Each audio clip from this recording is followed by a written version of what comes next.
Good evening and welcome to From the 80s View. I'm your host, Dr. Cedric Brown. Today's guest is Mr. Spencer McLaughlin.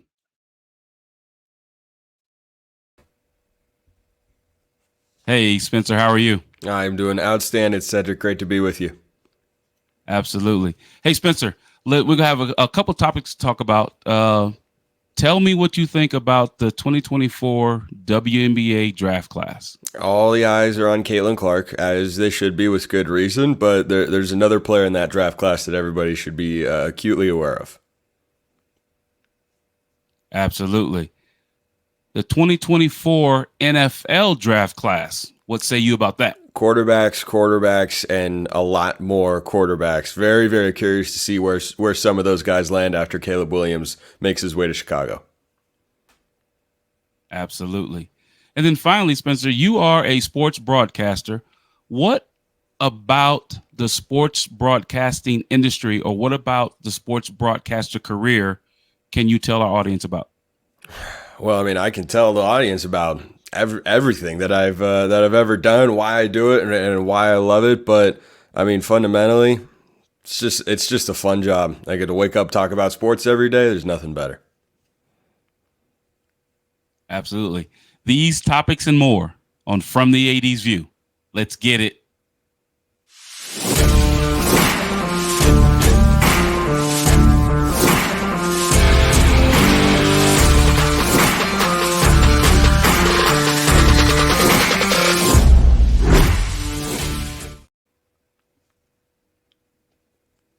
Welcome back to the show. Before Spencer and I get started about talking about these topics, I'd like to give honor to God, who's the head of my life, because without him, none of the things that I do would be possible.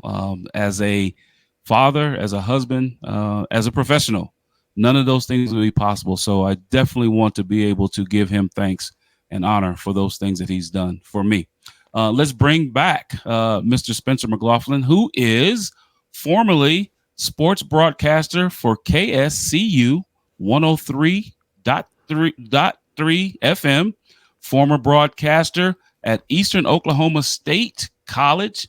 He's the host of Locked on Ducks and Locked on College Football, the podcast, and currently is a sports broadcaster at SUU for ESPN Plus. Spencer, welcome to the show. Thank you for having me, Cedric.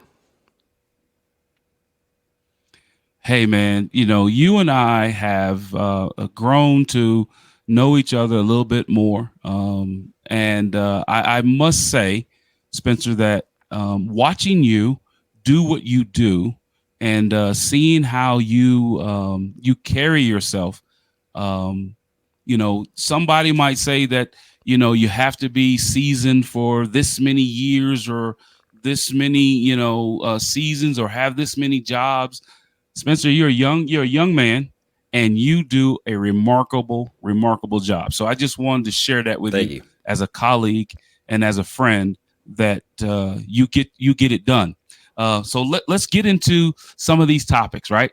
So on this past Monday, April 15th, of the 2024 draft in Brooklyn, New York, and I don't like to say Brooklyn too much because I'm in the Bronx.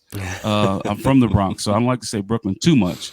Right? Can't be shouting it out too much on the show. You just can't be doing it, obviously. Right. Exactly. But we had a 2024 WNBA draft. The draft class was great. It was rich with talented young women that play basketball. The headline was Caitlin Clark, right?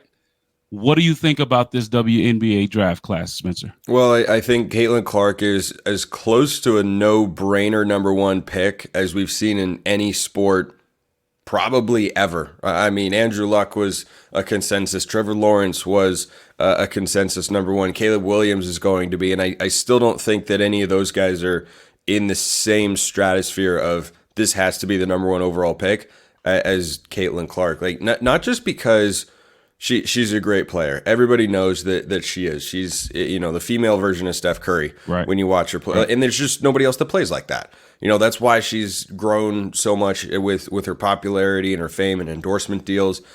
She seems like she's a nice enough person. So I've never met her personally, but she seems like she's a good person to be around. Did you see her on SNL, Cedric? She was hilarious. I thought it was great on SNL. I thought it was great. But when you're trying to kind of catapult, essentially an entire sport, and you're the face of it, you're at the center of it. I think doing things like that is really beneficial for people. So I think she's easy to root for. I think she is very likable. She is an incredible player, and I think the player part makes her an easy number one pick. But then you think about the other side of it as well. Like you look at the viewership numbers that she's brought to women's basketball. Absolutely. We've never seen anything like it. Okay, that's not to say there haven't been great women's players. 12 million. There have been. Oh, they had over 19 watching the national championship. It outdrew the men's game, which is a crazy concept, but that's the reality there. But I think drafting her is not just a good basketball move; it's a good financial move, because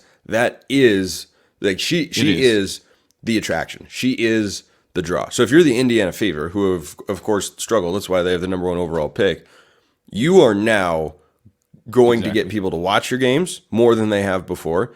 But you're going to get people to come to the arena. Come to the games? Yeah. You're going to get people to go like you haven't seen before because they want to see her. And I think that is what makes it such a don't think about it, don't even look at other players' number one overall pick when you're running a WNBA franchise here is like, okay, yeah, she can revolutionize our team. She can change things, a lot on the court, but she can be a draw that you just can't find anywhere else. There are other great players in the draft. Cam Brink from Stanford's amazing, but there's nothing like Caitlin Clark. I feel like I don't want to overstep because I think it's still early in her. Obviously her professional career hasn't even began, but it feels like the importance that she has to women's basketball is what Tiger was to golf, where you all of a sudden are bringing it. Like she is the reason people watch. Tiger was the reason people watch golf. No one cared about golf. It was a snooty, exclusive sport that was just a bunch of guys smoking cigars and hacking away. And then Tiger was there. And then you watched because Tiger was there. Right. And Caitlin Clark is the same thing. It's like you watch because she is there. You don't watch for anything else. Exactly. And the one thing, well, my son, my second born is going to be absolutely thrilled that she's at the Indiana Fever because he lives in Indianapolis, about to be a firefighter there. And so he's thrilled about that. And then he's also going to be thrilled about when we talk about this NFL football draft, because there's a young man from Notre Dame that's probably going to get drafted. When you look at the draft order, and I'm looking at this, Indiana Fever selected number one, Caitlin Clark, LA Sparks, Cameron Brink, which you talked about, center from Stanford, the Chicago Sky, Kamilla Cardoso, the center from South Carolina, LA Sparks, number 4 with Rakia Jackson, Dallas Wings, that got that Chicago pick, which J.C. Sheldon from Ohio State. The Washington Mystics, Aaliyah Edwards from UConn. And then this was a surprise to me. The Sky traded up to get to number 7 and selected Angel Reese from LSU. And then someone who's probably dear to our heart, number 8 pick for the Minnesota Lynx, Alissa Pili, from Utah. Love that. That is a great that's a great 8 draft class for our women. I mean, and you and I got to see Alissa Pili play. She's a beast. Yeah. She gets it done, buddy. I mean, she came and played probably three quarters for us. I don't even know if it was, and had 20 and 14. Well, the other thing about her is the game comes so easily to her. Like when you watch her play, Not that she is lazy by any stretch of the imagination, but it doesn't look like she has to always try very hard. It's like, oh yeah, I'm gonna hit the three because Like I'm open. Carmelo Anthony did at Syracuse.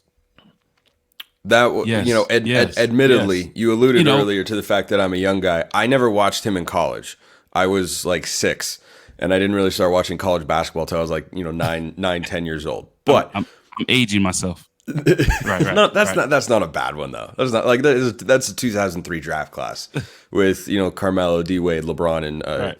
Chris Bosh. And anyway, I think that the way that Pili plays feels so in control. She feels like she's got a little Nikola Jokic to her game, where she's just controlling the tempo, the pace, the shot selection, where the ball goes. She just always felt in control. And when we had the opportunity to watch her in person, and I was calling the game when they came to Cedar City to play Southern Utah, that's what I felt watching her. Is she was just in complete and utter control. And I'd be remiss if I didn't shout out that Megan Smith was giving her a tough time at the offensive end of the floor when that game got going. But Utah got a big win. That was pretty expected. But yeah, I was really, really impressed watching Alissa Pili play. And so, the Chicago Sky, they trade up, right? They already had Kamilla. They trade up, and now they add Angel Reese, right? 2 years ago, I believe, maybe 3 years ago, won the WNBA championship. And now can you call them the favorites, or is LA? I mean, is Las Vegas, still the favorite to maybe win the championship? I have a hard time going against Las Vegas. If I were to be a betting man, I would have a hard time saying, yeah, I'm going to pick against Las Vegas right now. That's a difficult proposition. That's like picking against the Chiefs. Are you gonna? How many people were betting against the Chiefs? Oh, they're underdogs. Vegas knows this is their time. They're going down, guys. They're not gonna. Yeah, they won the Super Bowl again. Okay.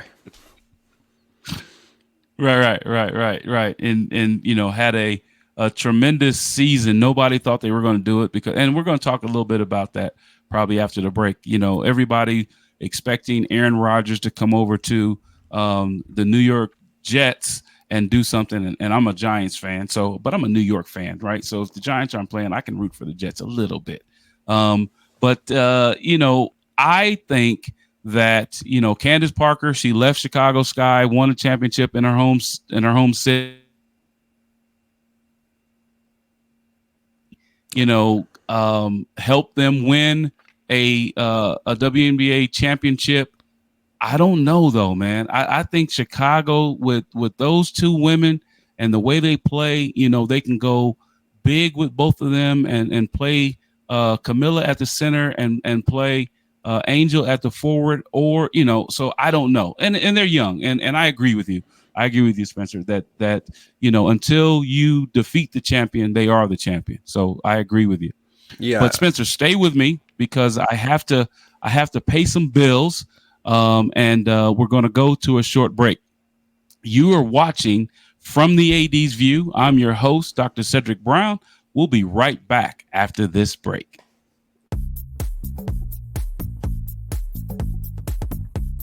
Renting is everything. It's style at your doorstep, off the runway and into your closet. It's every trend you've been dying to try and every designer you've yet to discover. It's wearing it your way every time and making it count everywhere you go. It's never worrying about what to wear because something new is always coming your way. That's why renting is everything. New styles, top designers, all for a flat monthly fee. Start your subscription at renttherunway.com.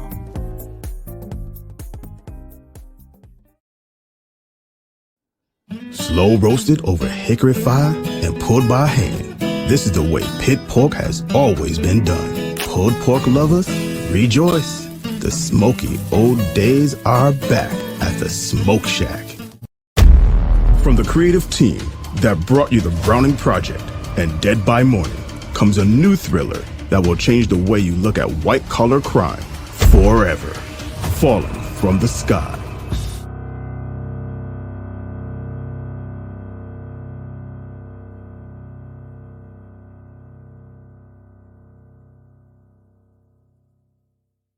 Water. It's everywhere. We drink it, we bathe with it, we cook with it. Coffee's made with water. Toilets won't flush without it. It's used for washing clothes, dishes, utensils, pots, pans, floors, and our teeth. Plants and crops need water, animals drink it, and fish need it too. And don't forget, we can have a lot of fun in the water. Water. What will we do without it?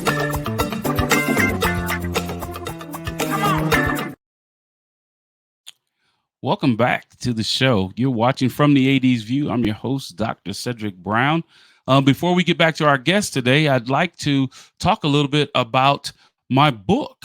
The book that I wrote is very it's an easy read, right? How Black Men Overcome Racial Barriers in the Status Quo in NCAA Institutions, a narrative inquiry. I had a lot of fun writing this book. I had a lot of fun doing the research, had an opportunity to talk to a lot of Power 5 ADs, former and present, about their journey on how to navigate their way through those institutions, right? Most of them, Power 5, are Power 5 or now Power 4 institutions. And the three themes that came out of the book were the benefits of role models, right? Individuals that are looking out for you, that have been through what you're going through and have been where you're aspiring to go to. And so that was a very important theme that came out of it. The role model expectations, the things that the role models would have you do and goals that they set for you, and you try to attain those goals along the way. And so that they can help you navigate through the different things that are going on when you're sitting in the chair, as we say in the business. And then the perceived racial barriers that could come along. And the one thing that I'm very proud of with the book is that it's all based on positive influence, right? Not somebody kept me down, the university didn't do this, they didn't do that. No, what, in the spite of those perceived or real barriers, what was the influence that helped you through the positivity through your career? And so it's a great read. It's an easy read. Some of it's technical, but if you get it and you are in the business and you're looking to find ways to navigate this business to get to where you want to go to, take a look at it. You can purchase the book on Amazon.com. And again, the title is How Black Men Overcome Racial Barriers and the Status Quo in NCAA Institutions. It's a narrative inquiry. If you want to learn more about what I do and services that I provide, go to cedricandbrown.org. If you'd like to see past episodes, you can go on cedricandbrown.org, or you can go to my YouTube channel, which is Dr. Cedric M. Brown. And From the 80s View is seen on Sunday evenings at 6:40 Central, 7:40 Eastern. And you can see more exciting guests like Spencer McLaughlin, and you can see more episodes on From the 80s View at that time. And now let's bring back Spencer McLaughlin to the show.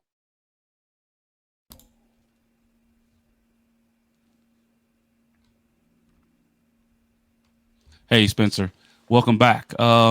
We left off talking about the WNBA, but we kind of bled over into the NFL. What say you about this upcoming NFL draft class? It's going to be in Detroit. It's going to be Thursday evening. We're going to, I help on a fellow colleagues podcast, Jasmine Pollock. She's on Impression Sports Talk, and I'll be on her show that Thursday night for the NFL draft for the first round. It's an exciting time for the NFL. What happened with Detroit, what happened with San Francisco, obviously what the repeat for the Kansas City Chiefs. What do you think about this draft class?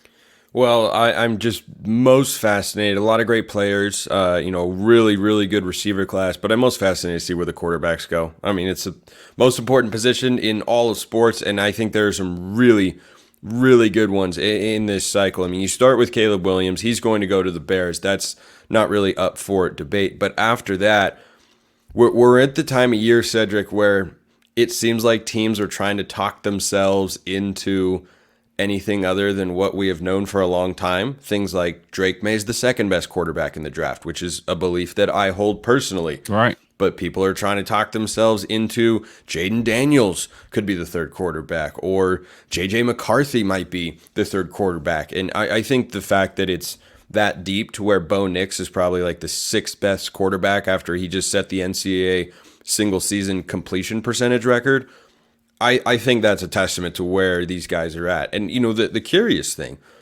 this may come off as negative, but one of these guys, at least one of these guys is not going to be any good. That is just statistically true. Right. I think if you look at the past draft classes, Par for the course, multiple are not going to be any good. And that kind of makes you wonder, well, who's that going to be?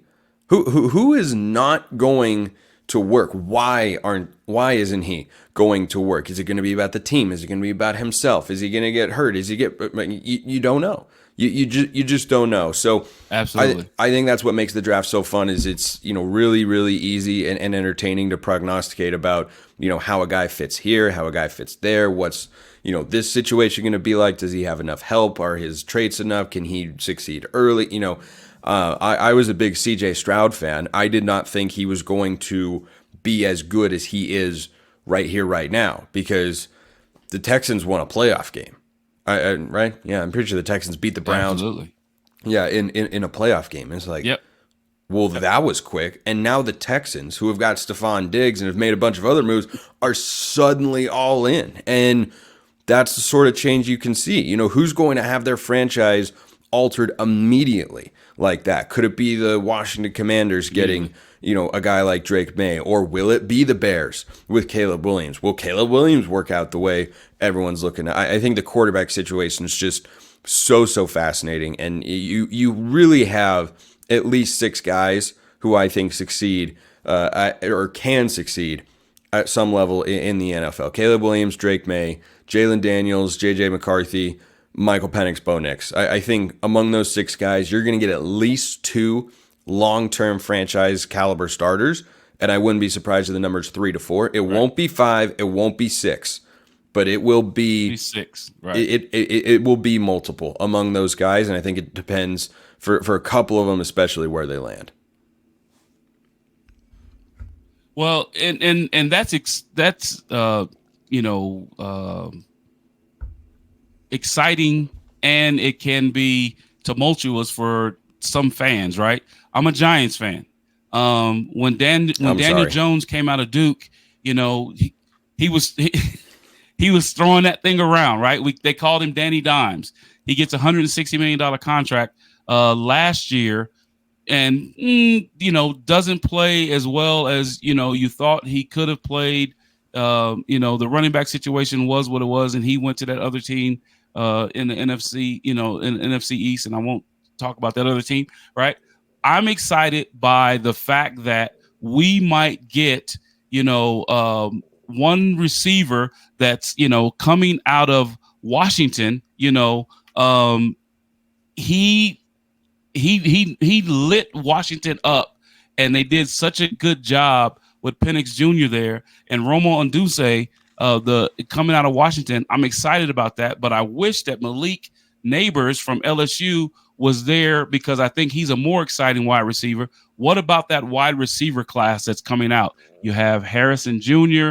What about those coming out? I think you have a number of can't miss guys, and receivers have been not all the rage, but a bigger part of the NFL draft storyline every year over the last several seasons, I think, than when I was growing up. It was obviously still all about quarterbacks when I was a kid, but I don't remember receivers being as big as storylines or as big of players or just as good when they were coming out of college in the last 10, 15 years. But there's just been such an emphasis on that position. And why would that be, Cedric? Because that's where the NFL is paying guys.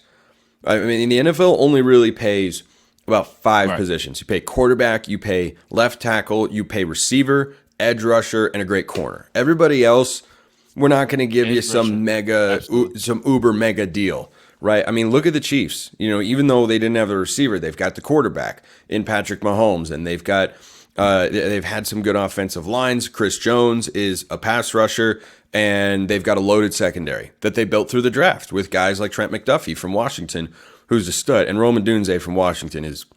I say this as an Oregon fan. He is annoyingly good.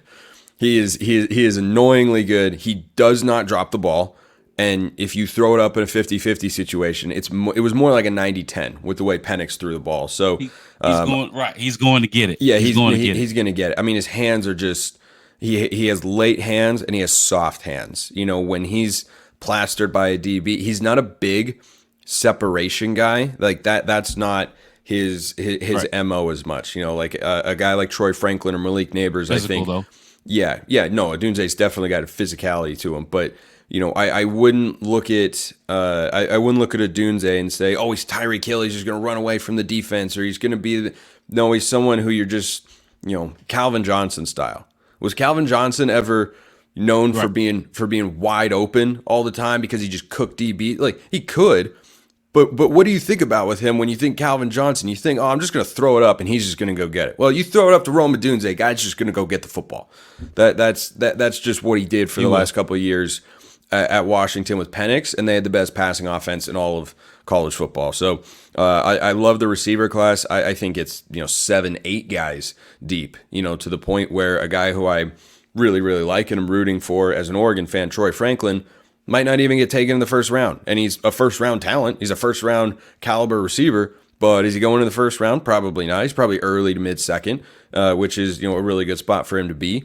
And gosh, if he goes to the Chiefs, I think the Bills could work. But if Troy Franklin goes to the Chiefs, I will I will suddenly do a 180 on how I feel about the Chiefs lately. That's where that would be, because I think it would be so much fun to watch that take place. Right, and so you mentioned the offensive line. Tackles are very important. Blindside tackles, left tackles are very important to quarterbacks. I talked about my son earlier today, Notre Dame is predicted to draft Joe Alt, offensive tackle out of Notre Dame. My son will be very happy about that because he's a huge Notre Dame fan. And then Olu Fashanu, the offensive tackle out of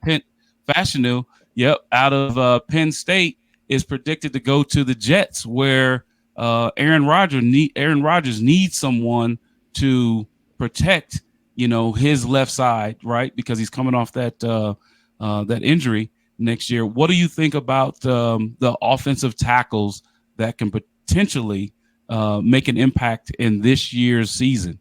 I think both of those guys are day one starters. I don't think you're going to have to see too much of an adjustment period either. They are experienced, they're productive, they've got the physical traits. I mean, there's nothing really that you look at and say, I got a big question there. I don't know if he can really do this. You can ask that about quarterbacks. You could even ask that about receivers. But when you look at Fashanu and Alt, I think they could go in either order. Joe Alt is probably first in terms of offensive tackles coming off the board. But if you're getting Olu Fashanu as the second tackle that's taken in that first round, don't feel like you're getting a consolation prize. That's just not the case. Right. He's a guy who comes in and starts right away. and will have very, very high expectations, like we've seen with some other young tackles who have been taken over the last few drafts. You think of a guy like Tristan Wirfs with the Bucks, or you think of who was the guy from Northwestern that was taken by the Chargers. His name is on the tip of my tongue, and I'm missing it right now. But you can keep going. Yeah, you know, I don't. And we took Neil from Alabama. The Giants did a couple years ago. So you're right. You are absolutely right that they are going to make a difference and can make a difference in that draft. And hopefully, my Giants, in the second or third round, get an offensive lineman that can come and solidify that line for Daniel Jones, so that my Giants can get back to being in the Super Bowl conversation at least. I bid the Giants good Mark luck. Bavaro and I bid the Giants good and luck Phil getting Simms. to a Super Bowl guys. with Daniel Jones. I can't. I can't believe they gave him that contract. By the way, I'd be remiss if I was mentioning all these past first round tackles and didn't talk about my guy Penei Sewell with the Lions. Big part of the reason that they, have had this resurgence. Like, they've had such a good operation recently with their front offense, and Dan Campbell's their head coach. But Penei Sewell out of Oregon, another offensive tackle, came in, impact starter right away. And look, offensive line's not flashy, but a running back could be seen as kind of flashy. Well, guess what? Running backs aren't any good if they don't have an offensive line that's worth a damn to run behind. And so, those guys, I never ever overlook them, and I think you got a couple of really, really good tackles there at the top of this draft class. Absolutely. And as we close the show, Spencer, you are a sports broadcaster, right? And that career, I watch you, and you are excited. You're excitable. You make it seem very easy to do. It's effortless for you. And in a minute or so, tell us a little bit about your journey as being a broadcaster. Yeah, I was involved with college radio at KSCU at Santa Clara, where I graduated in 2020 in the COVID year. And that first year out of college, I did radio and TV play-by-play and a little sports talk at a local campus station at Eastern Oklahoma State in Wilburton, Oklahoma. And then I got an opportunity to go to Southern Utah, and my role was going to be for a few select sports at the beginning, and then that is just steadily, expanded. And then, frankly, it expanded quicker than I thought it would. I hoped it would, and I've been very, very grateful to be the voice of the Thunderbirds. I don't have verified data in front of me, but I think I'm one of the 5 or 10 youngest Division I play-by-play voices in the entire country, and that's not something that I take lightly. And I'm glad to hear you say that it sounds easy for me, Cedric, because it's definitely not. But that's, of course, what you're trying to accomplish, is let your preparation and trainings and teachings and everything show through. And I've put a lot of time into being the best I can be. I still put time into being the best I can be. I'm constantly self-critiquing. I was just on the golf course yesterday and trying to think of some new vocab words, because I was playing golf with a guy who I didn't know. And, I stood up to the 16th tee at Cedar Ridge, and I hit a really nice drive. And he said, "Oh, that's pummeled." And I just thought to myself, pummeled? That's a good word. I'm using that in the softball series next week. That's that one. That one's coming out. And, right. I just, right. I mean, it's who I am now.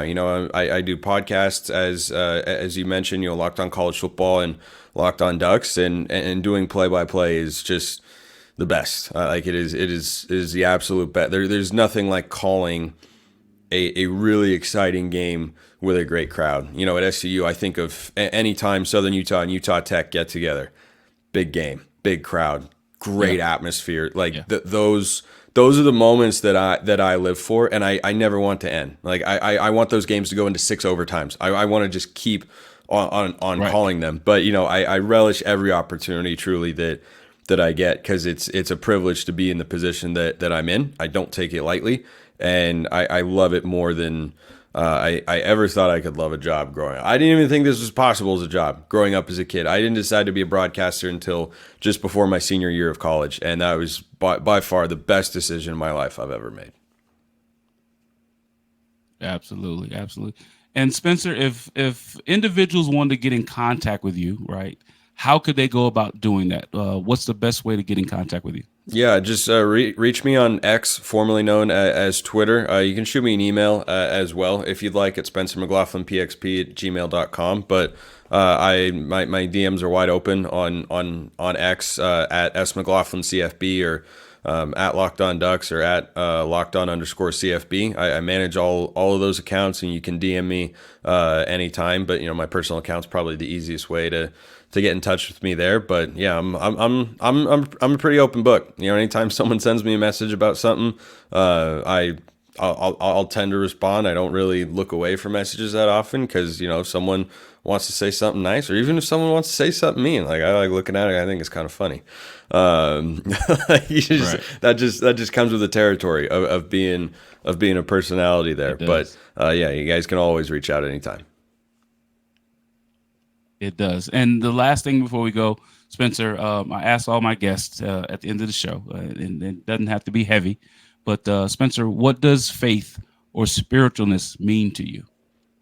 I keep it on the personal side, and what I mean is, I think having faith in yourself is probably the most important thing, at least from where I come from. It's something that I work on a lot in my golf game. Like I've tried to work on, the mental side of things for many years because I've struggled with that. It's really, really hard, and I don't struggle with it as much in my professional life because I have more confidence or faith that I am prepared, that I'm ready, that I'm good enough to be doing what I'm doing, or that what I decide to call or what I say is going to be right. And that's kind of where I come at it is I try to have faith in myself that I know what I'm doing, that I am prepared, and I can accomplish whatever task is right in front of me in the moment or in the long run as well.